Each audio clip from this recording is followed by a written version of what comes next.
next person to speak is Millie Foster. See, I remembered your married name. I'm not going to say how long Millie and I have known each other, but it's been a long time. And we are so proud of her. She is now a registered dietitian. So I think that our clinic and her life has definitely had some influence on her. She teaches other people. She's just a joy to be a part of our lives, and she actually spent some time with us during her dietetic internship working in our metabolic clinic, and that was such a joy for us. So, Millie Foster.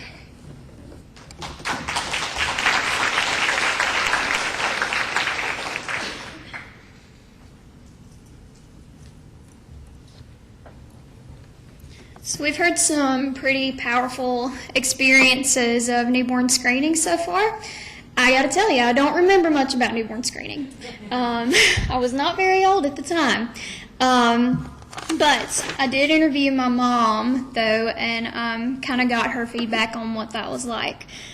She said for many years as a nurse, she had pricked babies' heels right and left for newborn screening, but she had never heard of an abnormal result from a filter paper. And so while she was holding my sister as a baby, and her heel was being pricked for the newborn screening, she said that there wasn't really a thought in her mind about the results at all. It was only that somebody's making my baby cry, and that was bothering her a little bit. But she had no idea. She never even thought of the possibility that a newborn screening filter paper test may come back positive for something. She had never heard of anything but normal results.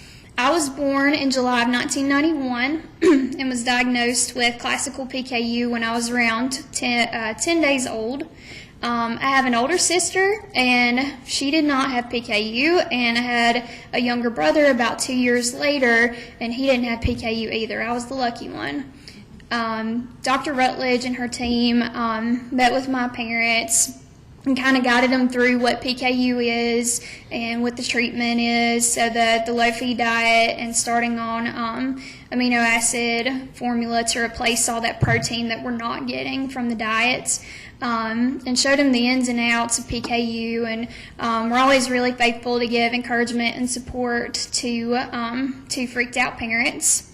And my parents always did a really, really fantastic job with providing for me, making sure that I didn't feel isolated within our own family, because so many times my brother and sister would have chicken nuggets or something like that, and I didn't understand why I couldn't have that, and so we would make a low-protein recipe that is like a chicken nugget, but it's like a veggie nugget with low-protein flour and that kind of thing. So I didn't feel quite so left out. I could have my own version of whatever it was that they were having, and to this day, that's how I cook for myself and my husband. Last night, we had eggplant parmesan in one pan.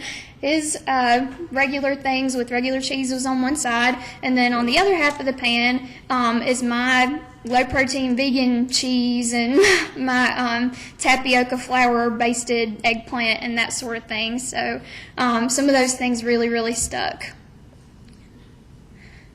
When I started school, my mom would always go a few days before school got in session and meet with first the ladies who worked in the cafeteria, and would sit down with them and go through the entire menu for the whole semester. And then she'd come back next semester and kind of dig through and show them what I could have and what I couldn't have, and would bring some extra things for me to have on the days that there just wasn't much on the menu for me other than like salad.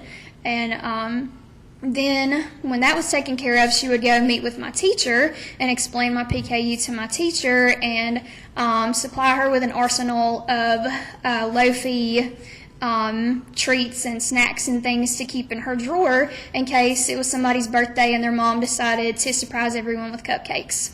That way I could have something as well and wouldn't just have to sit there with a frown on my face watching everybody else eat cupcakes. During my high school days, temptation tended to get the best of me. At times, I wanted to have whatever my friends were having, and so I wanted to pretend that my PKU didn't exist, just because it didn't for me tend to be one of those things where symptoms or signs of it not being well controlled would come up automatically. It would kind of take some time before I would start feeling bad, and my grades would start to suffer and that kind of thing. And so while I was in high school, my Phe levels were out of control. I'm sure Dr. Rutledge remembers that well. And so I had determined before I left high school, and I was thinking about what I wanted to do with my life, I wanted to be a roller coaster architect. But no thanks to my Phe levels being out of control, my geometry grades were pretty terrible. And so I started to think that maybe that was a little too much liability. And so I was trying to think of what else may be good instead. And so I graduated high school and went for the first time to my first PKU camp and met a lot of other people who had PKU. It was Emory University's metabolic camp in Atlanta, and that was June of 2009. And I really learned what it meant to thrive with PKU then and kind of embrace it as a strength instead of pretending it doesn't exist. Because we all know if you want to pretend that you don't have a problem, you're still going to suffer the consequences of that problem, even more so because you pretend it's not there, so you're not taking care of it. So I learned how PKU affects so many different parts of your health. I met a young mom who had PKU and was showing how she managed her PKU during pregnancy, and she had a healthy delivery and a healthy baby. And I'd met so many other people with PKU, but what I think stuck with me most, especially in the context of newborn screening today, is, as Dr. Rutledge was saying earlier in her presentation, for the first time, I met ladies with PKU who were born before newborn screening was implemented, and so they were late diagnosed, and so they were treated late, and they just weren't able to do much for themselves. And I think that's when it kind of hit me that I had been given so much potential, and I was blowing it. So I left camp that very day with a mission and a calling that I hadn't expected, and I was going to be a dietitian, and I was going to take control of this weakness and use it as a strength. So I graduated with a bachelor's degree in nutrition at the University of Alabama in August of 2013.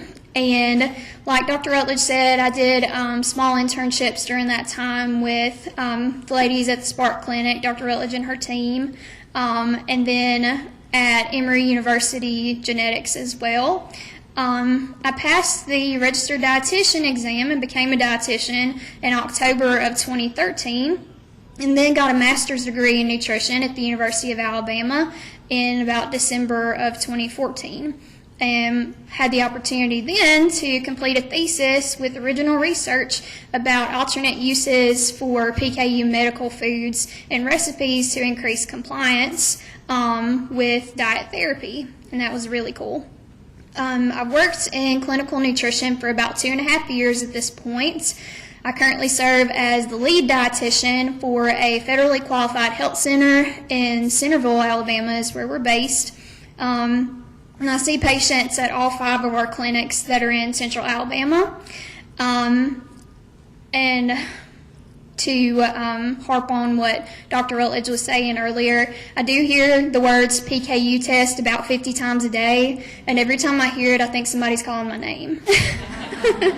Anytime I hear PKU. So I have been able to go back to Emory's metabolic camp several times since that fateful trip as a camp cook, assistant counselor, and then this past year as a counselor. Kind of worked my way up a little bit. And the message that I tend to try to pass along, that I want to give to my campers at camp and my clients, is finding strength in weakness. And something that seems bad at first can be turned around and used as a strength. So making healthy choices to prevent what we can prevent, and committing to make therapeutic changes to treat what we can't. Today, I live a really good life. I have a lot of great experiences and amazing opportunities, many of which come as a result of PKU and the journey that God's led me on in discovering ways to use this weakness as a strength. And so I look forward to a lot more of those. I look forward to starting a family with my husband. We've been married 6 years in October, and so we've been trying to get medically ready for that. And I look forward to years of continuing to lift other people up and helping them to live up to their own potential. So often, I was thinking last night even about how my life is now and how it could have been before newborn screening, or if my PKU had not been detected or not been treated. And so what newborn screening has done for me and what it means to me is the opportunity to live life fully. And so thank you all so much for what you do. It's not in vain.